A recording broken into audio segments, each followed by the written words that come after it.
Sebelum terbentuk negara Indonesia, masyarakat Nusantara telah memiliki tradisi dalam bermasyarakat. Hidup rukun, ramah, dan semangat gotong royong adalah tradisi yang sudah kental dalam berbagai komunitas di Indonesia. Budaya berkesenian adalah tanda kemajuan tradisi, kekompakan berbagai suku yang ada. Setelah peristiwa kemerdekaan, para pendiri bangsa menggagas undang-undang untuk mengawal kehidupan masyarakat yang lebih luas. Mereka merasa terpanggil untuk menyatukan suku-suku di Indonesia, menyamakan persepsi bernegara dalam bentuk Undang-Undang Dasar. Undang-Undang Dasar adalah kitab sucinya bangsa Indonesia dalam bernegara. Sebuah kitab bagaikan 10 perintah Allah yang mengantar bangsa Indonesia untuk menjadi bangsa yang besar. Undang-Undang Dasar adalah sketsa bernegara yang memerlukan penjelasan. Dalam penggunaannya, Undang-Undang Dasar diperjelas dalam undang-undang lain dalam berbagai bidang kehidupan. Hukum, politik, ekonomi, agama, kekayaan negara, dan lain-lain diatur dalam bentuk undang-undang tersendiri. Dalam kehidupan menggereja juga berlaku hal yang serupa.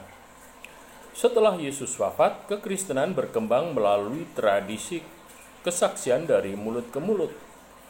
Tradisi lisan ini berkembang dalam berbagai komunitas yang dekat dengan kehidupan Yesus.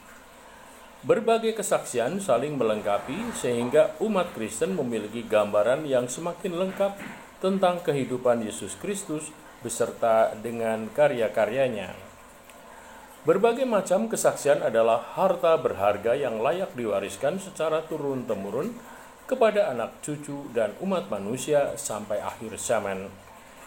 Para penulis kitab suci tergerak hati untuk mendokumentasikan kesaksian lain atau kesaksian iman umat melalui tradisi masyarakat yang berkembang saat itu.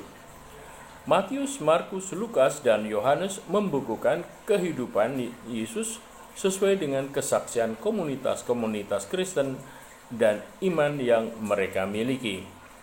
Selain Matius, Markus, Lukas, dan Yohanes, banyak Injil-Injil lain yang melukiskan kehidupan Yesus.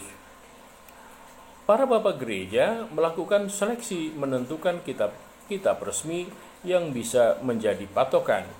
Ini yang disebut dengan kanonisasi.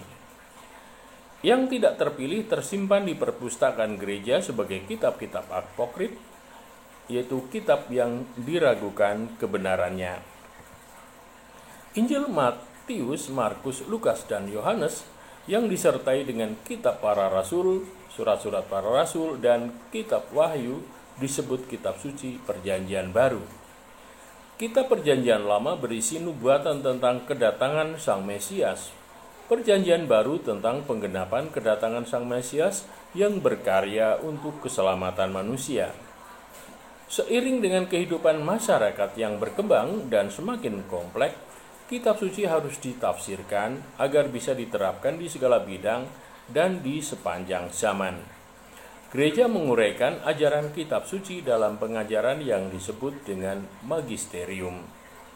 Magisterium berisi pengajaran yang berasal dari kitab suci dan juga tradisi-tradisi komunitas umat Kristen yang tidak tertulis dalam kitab suci. Budaya masyarakat, Undang-Undang Dasar, dan undang-undang turunannya merupakan kesatuan yang tidak terpisahkan.